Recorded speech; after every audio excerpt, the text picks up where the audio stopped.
Well, hi there. Today I'm going to be showing you how I clean my records, my 45s in particular, in an ultrasonic tank, or 7-inch records I should perhaps say, because some of them are 33 1/3. And here is my ultrasonic tank. I have the temperature set to 34 degrees as the set point, and you can see it's overshot by a couple of degrees according to the temperature sensor, which is probably fairly accurate. I mean, it's not a calibrated temperature sensor on the tank or anything like that. So I urge on I'll be a bit cautious actually. Now I have this ultrasonic tank, which I think, I'll check the size again, I think it's 10 litres, could be more. I can get 15 records in this tank. Now this fluid that I've got in here is like a detergent cleaning fluid, which I put through a degassing program first of all when I put a fresh batch of it in, and to get all the air bubbles out of it as much as possible. I have these that I bought on eBay from a seller. I've had to modify them a little bit because my tank is obviously a bit bigger than the one that they had made them for. I've got a handle here, so I had to machine out a bit to clear the handle, and I've had to put some packers in to make it have a bit more reach across the thickness of the tank. On the other side is a motorized gearbox, which came as part of the kit. And again, I've had to put some packers in there just to make it extend the thickness of the tank, and machine out a bit down here. I've done this channel out of here, cut that out so that it will clear the handle on this side of the tank. But that all sits there nicely like that. And then I have my records over here. I've already rinsed these records. I've got these yellow microfiber cloths, and I just give them a wipe down, a dusting down with a damp microfiber cloth, and I rinse that out every so often. Most of these records I've got here weren't too bad anyway.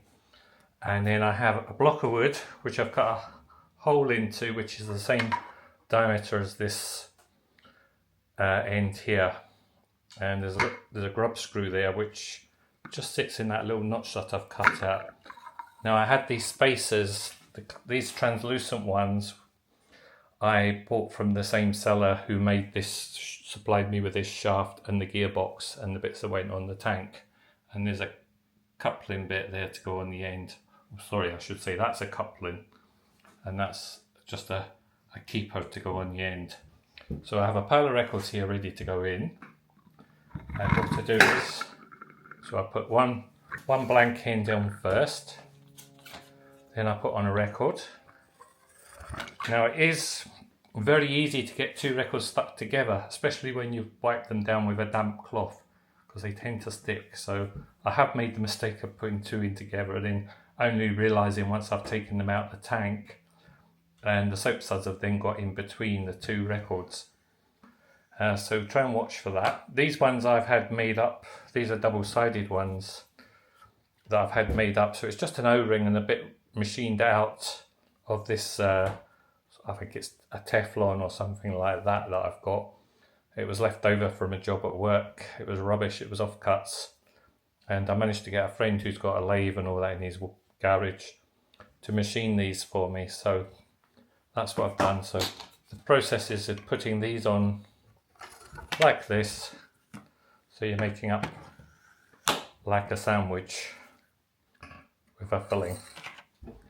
So that spaces the records out. These are given a spacing, quite a decent spacing between each record, probably about 10mm, maybe a bit more, and I do that until I've got all 15 records on. I normally do a batch of 15 records at a time. Then I will put them into the tank. So I'll show you that process in a minute. I'll continue filling up this with the records, and then I'll show you it going into the tank. And the tank makes a horrible noise. It doesn't record the sound how it would sound actually in the room, but it's quite a loud noise. The animals didn't like it at first, but they seem to have got used to it. So it's just when you first switch it on, maybe it gives them a bit of fright if they're in the room, but they can walk in and through the room and all that without bothering too much. The sound level also changes depending on the height of the cleaning fluid in the tank. So if it drops a bit, it seems to get a lot louder. You just really want the records, you just want the tank to get up to this lead out part here. You don't want the water going any higher than that. The labels are pretty well protected because of the O-rings and that, and it is only that edge that's dipping in, and it is doing 1 revolution a minute, and I have it in for about 30 minutes. So I'll stop just there and I'll take you to the next stage. Okay, so I've now loaded up the shaft with 15 7-inch records, and I've put the keeper bit on the end here. I normally sort of push down on this and then tighten up. Just thumb tight really is normally good enough. And there is the lead out of the record is just under this edge here, but because of the O-ring it's not in contact until it gets to the O-ring.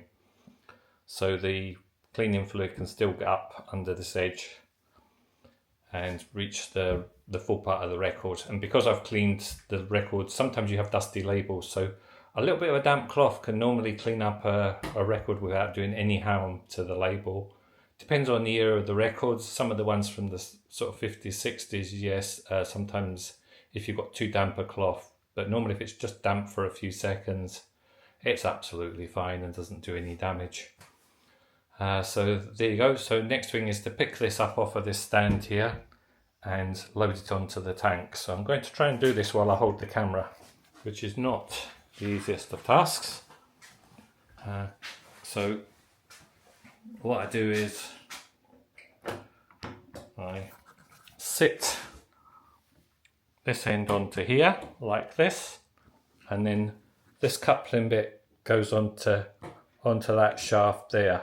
So I have to actually lift this assembly up, slide it in, and then drop it all back down once that's inside. So that's what I'll do now. That's the records now sitting on the shaft here, all loaded up, ready to go. The grub screw there, I've just got it tight enough that I can slide it in and out all the time without needing to tighten up the grub screw.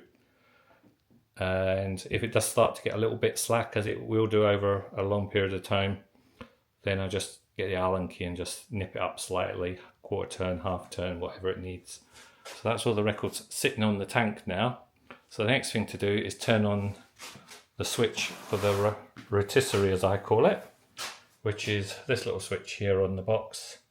It's a low voltage motor in there, comes off of a little power supply here, down here. I think this is 12 volts or something like that, can't remember.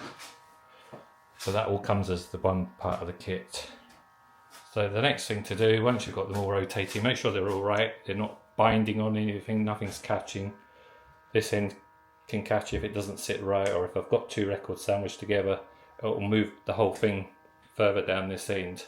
There's more chance of it catching. That's what happens if I've got 16 records in there. And also it depends on some of the records, the compositions and that, because some are thicker. So as you see, temperature's all set there ready. So now I just put the time up to 30 minutes.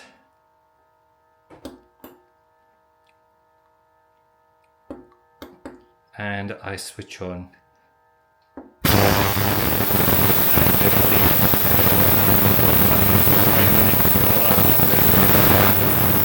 just going to take you through the other room now.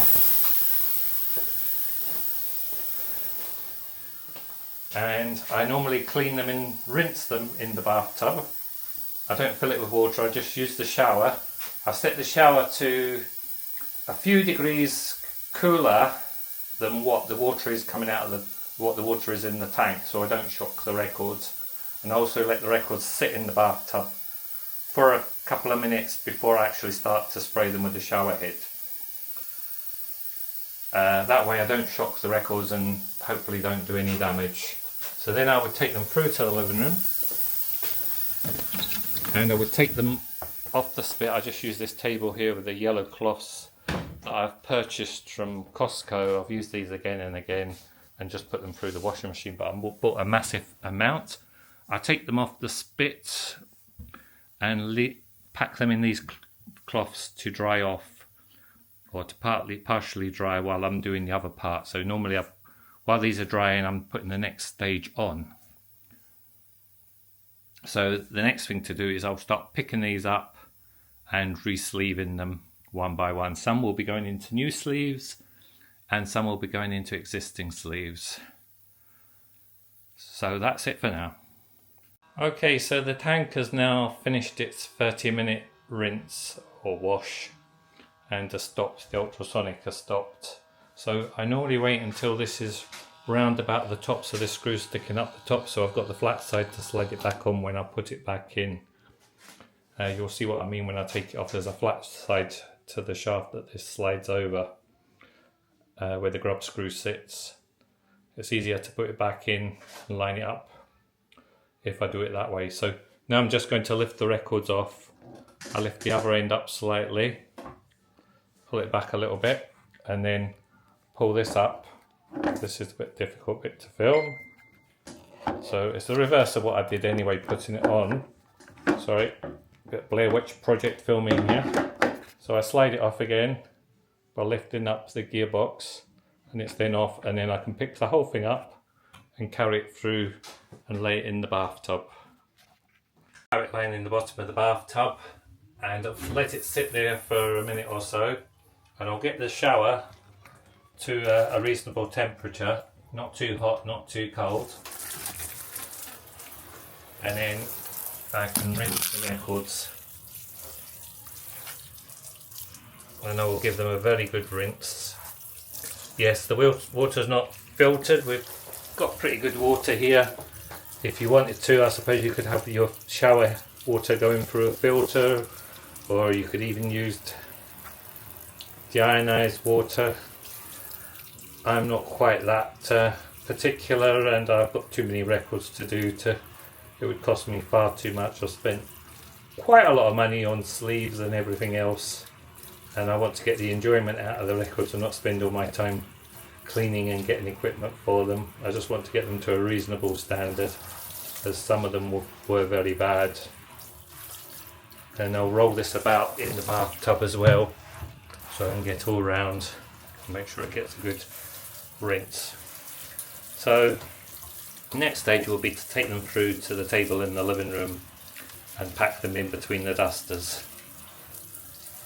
When I say dusters, they're microfiber cloths, so these shouldn't put anything on the record surface itself. Sometimes if the edges of the records have got a little bit damaged and they've got rough edges, the cloth will catch on and pull bits off, but you can easily remove that, and it's not on the playing surface, so that's okay. So I'll stop there. Okay, I've just brought the records through to my living room. This is where I do the drying off process, and after having let them drain in the bath for a few minutes after rinsing them down, so I undo this clamp here, slide that off along with this space. I can then push that shaft back that way, and I can pull it back a little bit this way, and I just gradually bring a few records off at this end at a time. So sometimes these spacers stick to the records a bit. I pile these up ready for reuse, and I lay the records down onto the microfiber cloth. This one's stuck on quite well. I don't know if I can get it's come off there. You'll see that the records are the labels are nice and dry, while the record surface has got droplets of water on it still.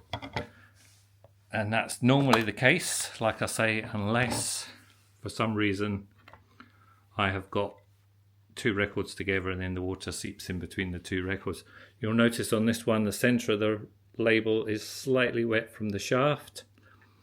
However, the rest of the label is okay, and that will dry off okay. There won't be any problems. It'll dry back to normal. And I'll just repeat this process till I've got this 4 records on here.